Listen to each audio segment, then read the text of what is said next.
U narednom periodu radit će se intenzivno na rekonstrukciji postojećih vrtića, gdje su već tokom ljetnih mjeseci ove godine planirani sveobuhvatni radovi na objektima javne predškolske ustanove Đina Vrbica, vaspitne jedinice Đina Vrbica kod Gintaša i Zvončić u Maslinama.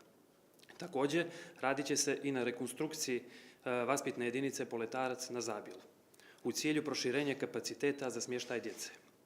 Kroz već definisani projekat sa Bankom za razvoj Savjeta Evrope, vrijednosti više miliona eura, osim izgradnje još 2 nova vrtića u glavnom gradu, planirana je i rekonstrukcija i dogradnja određenog broja postojećih vrtića.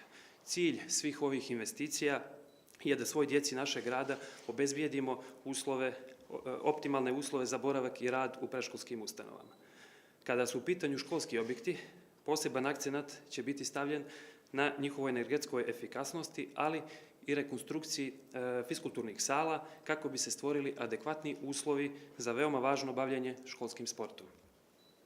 Na ogromno zadovoljstvo kreće sa realizacijom projekat obimne rekonstrukcije gimnazije Slobodan Škerović u iznosu od oko milion eura, simbola našeg grada i visokih standarda koji se drže u obrazovanju, koja će biti završena u narednih nekoliko mjeseci.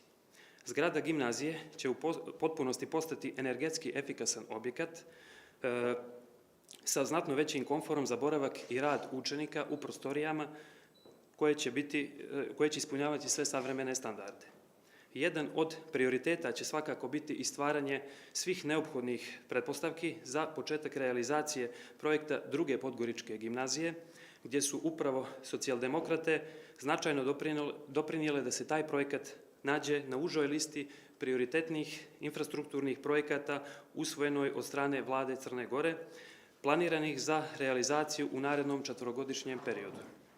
Također, po sličnom principu, kreće i značajna rekonstrukcija u iznosu od preko milion eura, 2 resursna centra u Podgorici, u kojima će se za duži vremenski period korisnicima navedenih centara stvoriti svi neophodni uslovi za adekvatnu brigu o njima.